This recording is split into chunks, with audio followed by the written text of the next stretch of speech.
Bienvenue dans les histoires d'Akuma. Aujourd'hui, nous allons parler de l'histoire d'Aline.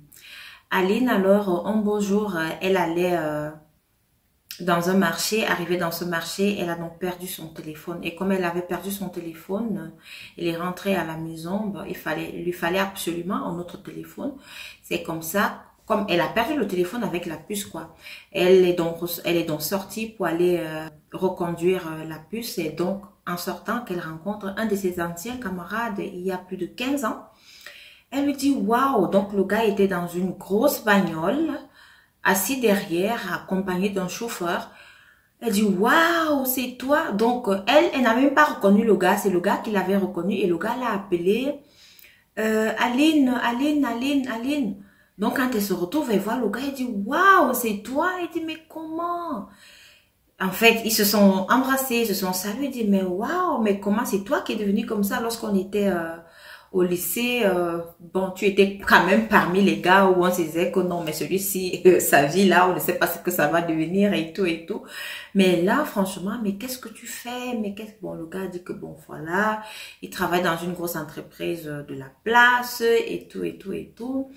Donc, il a demandé à Aline, là où elle sortait, là où elle partait, elle lui a dit, bon, voilà, elle s'en va à la maison, qu'il a laissé Aline, il lui a donné son numéro de téléphone. Et il a donné 50 000 francs à Aline. Et puis le lendemain, Aline a rappelé le gars, lui dit, bon voilà, je suis occupée, est-ce que tu peux venir à tel endroit? Elle est repartie, mais là, lorsqu'elle a rencontré son camarade, Aline a commencé à lui poser des questions. Bah, tu vois, moi je suis là, j'ai une maîtrise, je chôme, est-ce que tu peux pas faire quelque chose pour moi? Il faut peut-être me trouver un travail quelque part, je ne sais pas, peut-être dans tes relations, comme tu es trop dans les relations et tout ça. Le gars lui dit, bon, tu sais, Aline, c'est pas facile. Moi, je pense que ton temps n'est pas encore arrivé et je pense que tu devrais peut-être attendre et tout et tout. Mais Aline, alors, elle insistait, bon, basta, c'est comme ça. Que le rendez-vous s'est terminé, elle est rentrée. Donc, le gars, il a pris 60 000 francs, il a donné à Aline. C'est comme ça qu'un autre jour, alors, ils se revoient et tout. Le gars appelle Aline, il dit à Aline que bon, voilà, j'ai trouvé un poste, j'ai demandé à mon chef, il a trouvé un poste pour toi, est-ce que tu peux venir dans l'entreprise qui est située à tel niveau? C'est comme ça qu'Aline, elle est donc partie, elle a rencontré son ami l'a amenée en haut là-bas chez son chef.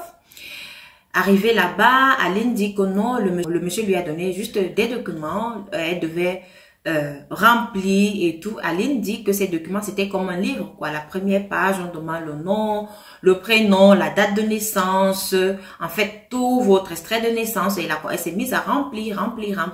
Elle dit maintenant qu'arrivée à la 10e page, elle commence à avoir des questions bizarres. Quelle est votre religion? Des trucs bizarres elle a trouvé franchement bizarre. Quel est votre salaire? Bon, voilà les différents montants. Quel est le montant que vous voulez et tout et tout. Donc, comme elle a vu que ces questions étaient déjà un peu bizarres en genre, c'est comme ça qu'elle a donc posé la question au chef qui était là. Que, mais monsieur, ces questions-là, ça veut dire quoi? Bon, moi, je savais pas que c'est comme ça que ça allait se passer. Expliquez-moi un peu, je comprends pas certaines questions ici. C'est comme ça que le chef, alors, il s'est fâché, il s'est tellement mis en colère qu'il il a commencé à gronder. Après, il a appelé le camarade d'Aline pour lui dire que, mais, qu'est-ce qui se passe? Après, à un moment donné, il dit à Aline que, mais, est-ce que ton camarade ne t'a pas expliqué? Aline dit que non, il ne m'a rien dit. Il m'a seulement dit que j'allais passer une interview, c'est tout. C'est comme ça que Aline, elle est sortie. Et le chef, il a appelé son camarade. Il a parlé, ils ont parlé là-bas, mais quand il revient, il dit à Aline que bon, voilà, il faut repartir, donc je vais t'appeler le lendemain, ok? Il a pris 70 000 francs, il a donné à Aline, Aline, elle est repartie. C'est comme ça, quelques semaines après, ils se revoient, mais Aline, elle a quand même trouvé ça bizarre, mais bon, c'était pas, elle n'avait pas une idée avancée par rapport à ce qui venait de lui arriver.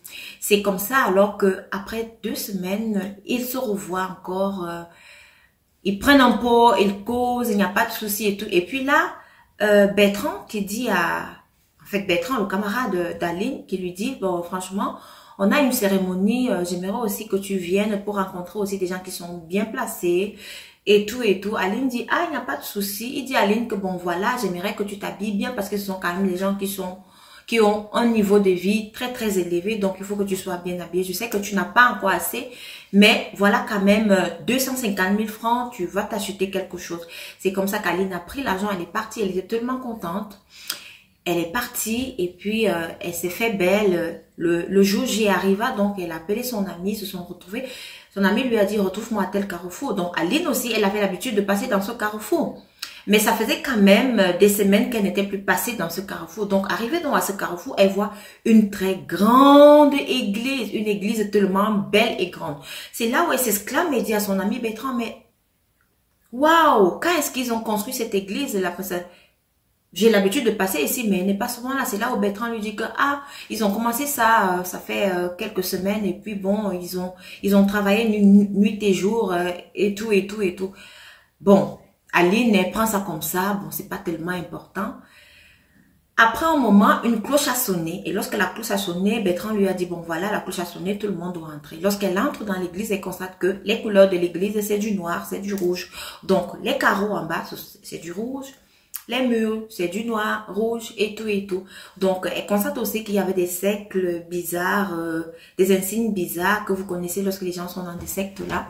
Elle a constaté qu'il y avait ça partout et qu'il y avait en fait, des trucs comme des clans. Ça veut dire, il y avait des gens qui étaient assis à gauche, d'autres à droite, d'autres au milieu, d'autres en arrière. Et lorsqu'ils sont donc entrés, Bertrand qui dit à Aline que bon voilà, toi tu vas t'asseoir là-bas. Au milieu, moi je vais plutôt m'asseoir là-bas. Aline qui dit à son ami, mais pourquoi on ne s'assoit pas ensemble? Pourquoi je vais m'asseoir là-bas? Bertrand qui dit à Aline que non, moi je suis ancien d'église. Bon, c'est le mot qu'il a utilisé. Bon, mais c'était pas une église comme on connaît aujourd'hui. Les anciens d'église lui a carrément dit que, pardon, je suis un ancien d'église, donc moi je dois m'asseoir là-bas. Nous on doit s'asseoir là-bas. Toi tu vas t'asseoir là-bas. C'est comme ça qu'il y avait un autre monsieur qui était là. Lui, il partageait des prospectus, il a commencé à partager et tout, il est arrivé au niveau d'Aline. Quand il arrive au niveau d'Aline, il donne au voisin d'Aline, il donne aussi à Aline, il donne aussi au voisin qui est à côté d'Aline. Quand il traverse donc Aline, il piétine le pied d'Aline. Aline le regarde que mais celui-ci il me vaut quoi? Après, il fait un clin d'œil. Il fait un clin d'œil à Aline. Aline, elle dit, bon, ben voilà, mais je suis pas venue ici pour me faire draguer ou quoi, tu m'intéresses même pas et tout. Il repart, il va en arrière, donc il continue à partager ses prospectus. Et il revient, il piétine encore Aline. Aline le regarde comme ça, il dit, mais qu'est-ce qu'il... Il lui fait encore un clin d'œil et tout. Après, Aline, elle lève le visage, elle regarde, elle le fixe droit dans les yeux, que mais tu me vois quoi? Le monsieur, il lui fait des gestes avec les yeux que suivez-moi là-bas et tout. Comme elle a vu que le monsieur insistait, elle aussi, elle s'est levée pour partir. Et lorsqu'elle s'est levée donc pour partir, Bertrand, derrière, qui se lève aussi pour commencer à la suivre, lui dit, mais Aline, tu vas où? Aline lui dit que non, j'arrive, je vais juste aux toilettes, j'arrive, je vais faire pipi. C'est comme ça qu'ils sont arrivés dans une chambre là-bas. Le monsieur dit à Aline que, mais qu'est-ce que vous faites ici? Aline dit, non, mais c'est son ami, son ancien camarade qui l'a amené ici, donc elle est venue l'accompagner, donc elle ne sait pas. C'est là où le garçon lui dit, non, moi aussi, on m'a amené ici, je suis tombée dans un piège parce que je ne connaissais pas, mais là, je ne vais pas laisser qu'on vous amène là. Vous savez, là où vous étiez assise, là, il y a déjà 3 personnes qu'on va sacrifier et vous étiez la 3e personne. Donc, je vous conseille de partir. Aline, elle s'est mise à trembler et du coup, elle a fait pipi sur elle parce que là, c'est là maintenant qu'elle a compris qu'elle était dans une secte et que son ami voulait la vendre. C'est comme ça que le monsieur dit à Aline que comme tu vois là, quand je vais repartir là-bas dans la salle, toi tu vas prendre cette porte et dans la porte là, il y a une chambre et dans la chambre, il y a une armoire. Et tu vas pousser l'armoire et derrière l'armoire là, il y a une porte. Et tu vas seulement aller tout droit dans ce couloir là, tout droit sans regarder derrière. Même si tu entends des gens t'appeler, tu vas seulement. C'est comme ça qu'Aline, elle avait tellement peur, elle ne comprenait même pas ce qui s'est passé. Elle comprenait un peu, mais elle était déjà un peu perdue. C'est comme ça que le garçon lui a dit, fais exactement ce que je te dis à la lettre aussi. Tu ne veux pas perdre ta vie. C'est comme ça que le monsieur, il est reparti. Aline est entrée dans la chambre. Elle a fait exactement ce que le monsieur a dit. En allant, elle dit que lorsqu'elle prenait ce couloir en partant, elle entend seulement comment Bertrand ne faisait que l'appeler que Aline, tu vas me tuer. Aline, tu vas me tuer. Ne pars pas. Aline, viens. Elle dit maintenant qu'elle est quittée de chez elle, parce qu'elle est quittée de chez elle, il était 14 heures, donc en pleine journée, elle n'avait même pas encore fait 1 heure de temps dans cette église-là.